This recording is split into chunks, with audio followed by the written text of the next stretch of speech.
जय हिंद दोस्तों। आज हम जानेंगे आर्टिकल इंडियन कॉन्स्टिट्यूशन के आर्टिकल को, जो ही बहुत महत्वपूर्ण है और ये लगभग सभी एग्जामों में पूछे जाते हैं। एसएससी, जीडी, एनटीपीसी और जितने भी एग्जाम होते हैं कंपटीशन के, उसमें लगभग सभी क्वेश्चन पूछे जाएंगे। तो चलिए चलते हैं हम अपने पहले क्वेश्चन पर। पहला क्वेश्चन हमारा है, अनुच्छेद 13 का मुख्य उद्देश्य क्या है? नागरिकता, मौलिक अधिकार की रक्षा, राज्य निर्माण या चुनाव। इसका राइट आंसर हो जाएगा बी, मौलिक अधिकार की रक्षा। मौलिक अधिकार की रक्षा, ये जो अनुच्छेद 13 है, यह मौलिक अधिकार की रक्षा करता है। यह कहता है कोई भी कानून जो मौलिक अधिकार के विरुद्ध होगा वह शून्य माना जाएगा। इससे न्यायालय को संवैधानिक कानूनों को समाप्त करने की शक्ति मिलती है। तो ये रहा हमारा महत्वपूर्ण अनुच्छेद, अनुच्छेद 13। फिर उसके बाद हम चलेंगे 2 पर। यह है हमारा क्वेश्चन 2, इक्वलिटी ऑफ अपॉर्चुनिटी किस अनुच्छेद में है? अनुच्छेद 14, 15, 16, 17। तो इसका राइट आंसर हो जाएगा सी, अनुच्छेद 16 में है दोस्तों। जो कहता है, अनुच्छेद 16 कहता है सार्वजनिक रोजगार समान अवसर की गारंटी देता है। यह सुनिश्चित करता है कि सरकारी नौकरी सभी नागरिकों को समान अवसर मिले और किसी के साथ अनुचित भेदभाव नहीं हो। यह अनुच्छेद 16 हमारा कहता है। अब उसके बाद आ जाते हैं हम अनुच्छेद 17 में है दोस्तों, अस्पृश्यता, छुआछूत का अंत। अब हम जानेंगे प्रश्न 3, अनुच्छेद 8 किससे संबंधित है? भारत में नागरिकता, विदेश में रहने वाले भारतीय या राज्य निर्माण या समानता। तो इसका राइट आंसर हो जाएगा विदेश में रहने वाले भारतीयों से यह अनुच्छेद 8, जो अनुच्छेद 8 है यह संबंधित है। तो इस विदेश में रहने वाले भारतीय जो हैं यह अनुच्छेद 8 से संबंधित है, लेकिन इनमें कुछ शर्तें भी हैं।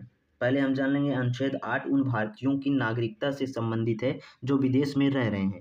वे भारत की नागरिकता प्राप्त कर सकते हैं यदि वे भारतीय मूल के हैं। भारतीय मूल का मतलब यह होगा कि उनके दादा, उनके दादी या इसमें से उनके माता या पिता कोई भी भारतीय होना चाहिए, तभी वह भारत की नागरिकता प्राप्त कर सकते हैं।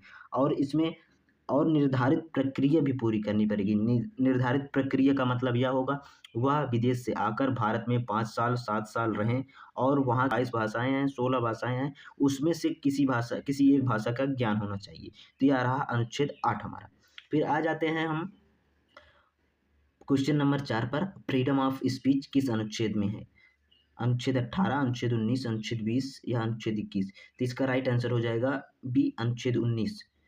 बहुत ही इम्पोर्टेंट यह है दोस्तों, इसको जरूर से जरूर आप लोग याद रखना। यह अभिव्यक्ति की स्वतंत्रता देता है, नागरिकों को बोलने, लिखने, विचार व्यक्त करने का अधिकार देता है, लेकिन यह अधिकार कुछ उचित प्रतिबंधों के अधीन होने का मतलब यह है दोस्तों कि जैसे कोई व्यक्ति, हम अपनी भाषा में समझें कि कोई व्यक्ति टकला है तो हम उसे टकले कहकर नहीं बुला सकते, क्योंकि यह अधिकार से ज़्यादा बोल रहे हैं। तो यह रहा हमारा फ्रीडम ऑफ स्पीच। फिर उसके बाद चलते हैं अनुच्छेद 3 की, क्वेश्चन नंबर 5, अनुच्छेद 3। अनुच्छेद 3 के अंतर्गत क्या होता है?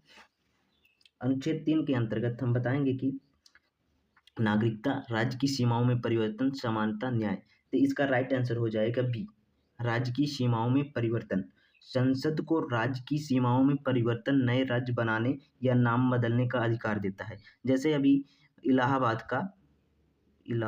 का प्रयागराज हो गया, तो ये अनुच्छेद 3 के अंतर्गत हुआ है दोस्तों, कोई अपने मन से इसको नहीं करता। 10 हमारा क्या कहता है, जो व्यक्ति संविधान लागू होने के समय नागरिक थे वे तब तक नागरिक बने रहते हैं जब तक संसद अन्यथा कानून न। अनटचेबिलिटी का अंत किस में है? अनुच्छेद 15, अनुच्छेद 16, अनुच्छेद 17, अनुच्छेद 18। तो इसका राइट आंसर हो जाएगा 7 का सी। इसमें अस्पृश्यता का अंत है दोस्तों, मतलब छुआछूत का अंत। हम किसी के साथ भेदभाव या छुआछूत नहीं कर सकते। क्वेश्चन नंबर 8 और अनुच्छेद 2 हमें क्या बताता है?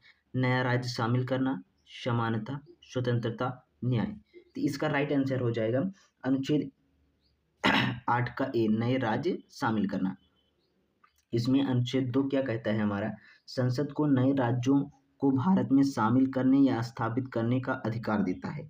मतलब यह अनुच्छेद 2 हमारा यह बताता है कि हम किसी भी राज्य को अपने राज्य में मिला सकते हैं या अलग कर सकते हैं। देश से नहीं, राज्य देश के अंदर रहेगा, राज्य अलग कर सकते हैं। अनुच्छेद 18 किससे संबंधित है? इसका राइट आंसर हो जाएगा बी, उपाधियों का अंत। इससे यह होगा कि जो सेना है, जो डॉक्टर हैं, जो मास्टर हैं, ये उपाधियाँ ले सकते हैं। एजुकेशन और सेना यह छूट दी गई है। लेकिन जैसे आप राजराजेश्वर या नेता की उपाधि आप नहीं ले सकते, यह अनुच्छेद 18 हमारा कहता है। अब उसके बाद हम आ जाते हैं 10वें क्वेश्चन पर। 10वां क्वेश्चन हमारा है, डबल पनिशमेंट से सुरक्षा किसमें है? बहुत ही इंपॉर्टेंट क्वेश्चन है दोस्तों। इसका मतलब यह है कि अगर हम एक गलती करते हैं तो उसकी एक ही सज़ा होगी, ना कि हम एक गलती करते हैं तो उसकी डबल सज़ा मिलेगी। जैसे अनुच्छेद 19 में, अनुच्छेद 20, अनुच्छेद 21, अनुच्छेद 22। तो इसका राइट आंसर हो जाएगा 10 का बी। यह अनुच्छेद 20 हमारा बताता है कि डबल पनिशमेंट से सुरक्षा देता है। किसी व्यक्ति को एक ही अपराध के लिए 2 बार दंडित नहीं किया जा सकता। यह न्याय का महत्वपूर्ण सिद्धांत है। सॉरी, बोलने में थोड़ा दिक्कत हो रही, गले में दिक्कत है। क्वेश्चन 11, अनुच्छेद 14। अनुच्छेद 14 यह बताता है कि नागरिकता, समानता, स्वतंत्रता, न्याय। तो इसका राइट आंसर हो जाएगा 11 का बी। अनुच्छेद 14 हमें यह बताता है कि समानता का अधिकार देता है और यह सुनिश्चित करता है कि कानून के सामने सभी समान हैं और उन्हें समान संरक्षण प्राप्त होता है। अब आ जाते हैं हम अनुच्छेद 5 पर और क्वेश्चन नंबर 12 पर। अनुच्छेद 5 किससे संबंधित है? प्रारंभिक नागरिकता, समानता, स्वतंत्रता, राज्य। अनुच्छेद 5 हमारा, इसका राइट आंसर हो जाएगा प्रारंभिक नागरिकता। इसका राइट आंसर हो जाएगा ए। अनुच्छेद 5 हमारा कहता है कि संविधान लागू होने के समय नागरिकता को परिभाषित करता है। इसमें जन्म, निवास और वंश के आधार पर नागरिकता दी गई थी। क्वेश्चन नंबर 13, अनुच्छेद 15 किससे संबंधित है? बहुत ही महत्वपूर्ण क्वेश्चन है दोस्तों, और संविधान लिखने वालों को शत शत प्रणाम और नमन, जिन्होंने अनुच्छेद 15 बनाया और संविधान को बनाया। तो चलिए देखते हैं हम अनुच्छेद 15 में क्या है। समानता है, भेदभाव का निषेध है, स्वतंत्रता है या न्याय है। तो इसका राइट आंसर हो जाएगा जो 13 है, 13 का क्वेश्चन हमारा हो जाएगा बी, भेदभाव का निषेध। अनुच्छेद 15 में क्या कहा गया है इसको हम देखेंगे। धर्म, जाति, लिंग, वंश, जन्म स्थान के आधार पर निषेध या समाज में समानता और न्याय का बढ़ावा देता है। इसका मतलब यह होगा दोस्तों कि धर्म, जाति, लिंग, वंश या जन्म स्थान के आधार पर हम किसी के साथ भेदभाव नहीं कर सकते हैं। अनुच्छेद 19 में कितनी स्वतंत्रताएं हैं? यह बहुत ही महत्वपूर्ण है और इसका राइट आंसर हो जाएगा बी, 6 स्वतंत्रताएं हैं दोस्तों। इसमें हम आपको बता दें कौन कौन सी स्वतंत्रताएं हैं। जैसे बोलने की, सभा करने की, शांतिपूर्ण सभा करने की और संगठन करने की, व्यवसाय करने की, घूमने टहलने की आदि स्वतंत्रताएं दी गई हैं। इसमें हम कहीं भी घूम सकते हैं, भारत में कहीं भी टहल सकते हैं, किसी भी तरह का व्यवसाय कर सकते हैं किसी भी राज्य में। अब आ जाते हैं हम अगले अनुच्छेद 12 में और क्वेश्चन नंबर 15। अनुच्छेद 12 क्या कहता है? नागरिकता, स्टेट की परिभाषा या समानता या न्याय। अनुच्छेद 12 हमारा जो है इसका राइट आंसर हो जाएगा स्टेट की परिभाषा देता है। इसका अनुच्छेद 12 कहता है कि राज्य की परिभाषा देता है जिसमें सरकार और अन्य निकाय शामिल होते हैं। यह इसलिए महत्वपूर्ण होता है क्योंकि मौलिक अधिकार इन्हीं संस्थाओं पर लागू होता है। अनुच्छेद 9 क्वेश्चन नंबर 16, नागरिकता जारी करता है अनुच्छेद 9 कि विदेशी नागरिकता लेने पर समाप्त या समानता या स्वतंत्रता। तो अनुच्छेद अनुच्छेद 9 जो है, क्वेश्चन नंबर 16 है, अनुच्छेद 9 के अनुसार यदि कोई व्यक्ति विदेश में नागरिकता लेता है तो उसकी भारतीय नागरिकता स्वतः समाप्त हो जाती है। भारत दोहरी नागरिकता स्वीकार नहीं करता। इसका मतलब यह होता है दोस्तों कि अनुच्छेद 9 हमारा यह कहता है अगर भारत का कोई भी व्यक्ति विदेशी नागरिकता लेता है कि तो उसकी भारत की नागरिकता स्वतः समाप्त हो जाती है, और अगर वो चाहे कि दूसरी बार हम आकर भारत की नागरिकता ले लें तो ऐसा संभव नहीं है। अनुच्छेद 11 किसे शक्ति देता है? राष्ट्रपति, संसद, न्यायालय, राज्य। तो तो इसका राइट आंसर हो जाएगा दोस्तों अनुच्छेद 17 संसद को कानून बनाने की शक्ति देता है। इसी के आधार पर नागरिकता अधिनियम बनाया गया है। यह बहुत ही इंपॉर्टेंट है दोस्तों। इसका राइट आंसर हो जाएगा बी संसद। क्वेश्चन नंबर 18 पर और अनुच्छेद 4 किससे संबंधित है? राज्य का निर्माण के कानून, समानता, नागरिकता या न्याय। इसका राइट आंसर हो जाएगा जो 18 है, 18 का ए हो जाएगा राज्य के निर्माण कानून। तो इस अनुच्छेद 4 क्या कहता है हमारा कि राज्य निर्माण से जुड़े कानूनों को संविधान संशोधन नहीं मानता।